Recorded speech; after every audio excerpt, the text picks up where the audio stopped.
Have you ever heard of a single document written over 70 years ago that can still trigger an international crisis today? Well, that's exactly what we're getting into.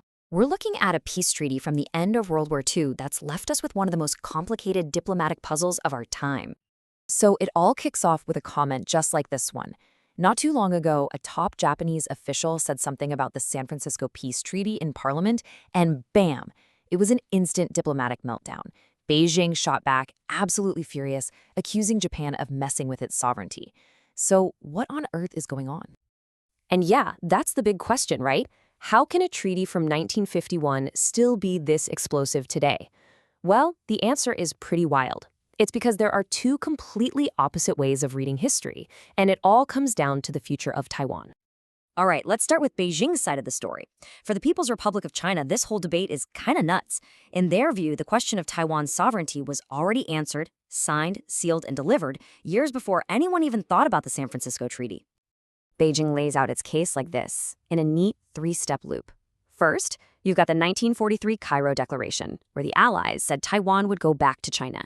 Step 2, the 1945 Potsdam Proclamation, which basically told Japan, hey, those Cairo terms, you have to follow them. And the final piece, Japan's official surrender, where they agreed to everything in the Potsdam Proclamation. So here's the bottom line for Beijing. These three documents create a perfect, unbreakable legal chain. The second Japan accepted those surrender terms, sovereignty over Taiwan legally snapped back to China in 1945. Period. End of story. From this point of view, any treaty that came later, like the one in San Francisco, is just noise. And listen, this isn't some new argument they just came up with. China's been saying this for over 70 years. Way back in 1951, when the treaty was actually being signed, Premier Zhou Enlai dropped this bombshell of a statement. It just goes to show you how deep this rejection of the treaty really runs. So why just completely write it off? Well, for starters, China, a country that fought Japan for years, a key allied power, wasn't even invited to the treaty conference. At the time, the Chinese Civil War was raging, and nobody could agree on which government to invite. So from Beijing's perspective, the whole thing looked like a Cold War power play by the US to build Japan back up as a wall against communism, making the treaty totally illegitimate from the get-go. But, okay, if China's case seems so straightforward, why is this even a debate? Well, this is where the plot twist comes in, and it all boils down to what the treaty actually says. This is it, Article 2B. This one sentence is the absolute heart of the whole mystery. It says Japan renounces all right, title, and claim to Formosa and the Pescadores, which, are the old names for Taiwan and its nearby islands. Read that one more time. The sentence is crystal clear about who is giving up Taiwan, Japan. But does it say who's getting it? Nope, not a word. And that little omission, it was 100% on purpose. And this is the key legal detail that the whole argument hinges on. In international law, to renounce something is just to give it up. It's like you're leaving a house. You just drop the keys on the counter and walk away.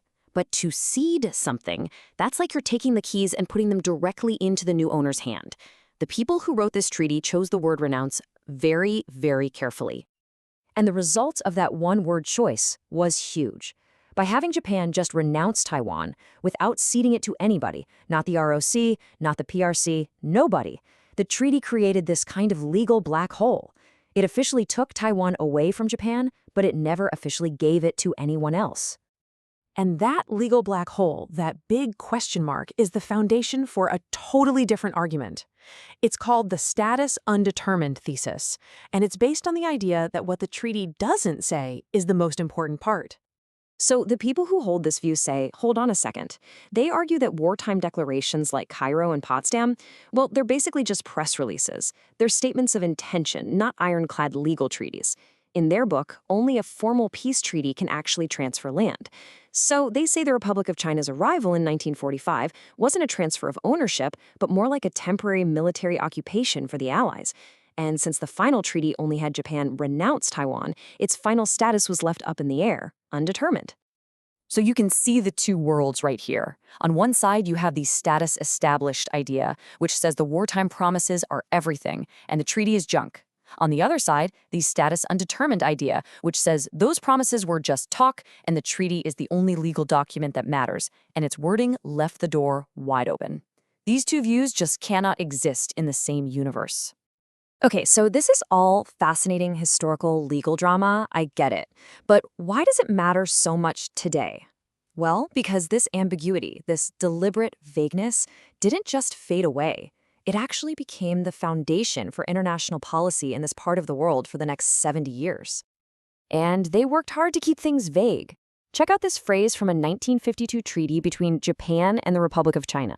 It says, "The people of Taiwan shall be deemed to include ROC nationals." Its lawyers speak for "let's just pretend."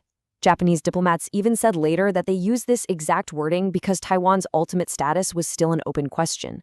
It was a practical fix for stuff like passports and travel, not a final call on who owns the place.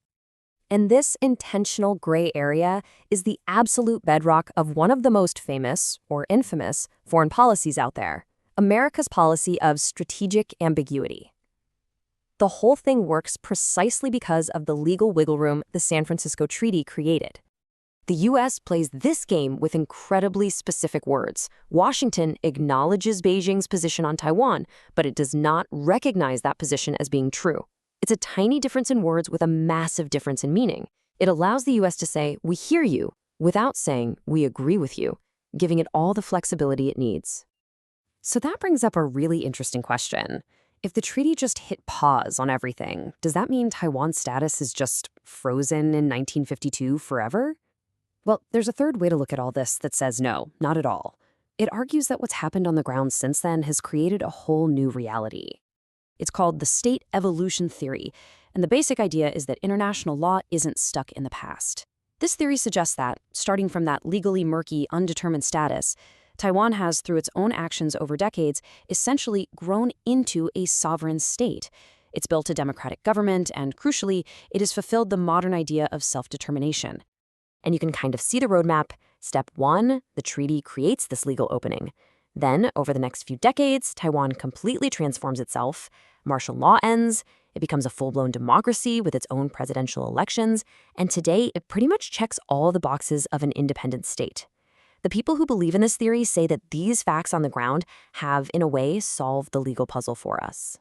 And that really brings us to the core of it all. We have two powerful arguments based on old documents, and a third, more modern argument based on reality and the rights of people to choose their own future.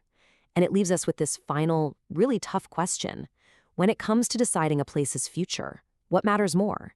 The precise, maybe even deliberately vague words written down long ago, or the democratic will of the millions of people who actually live there right now?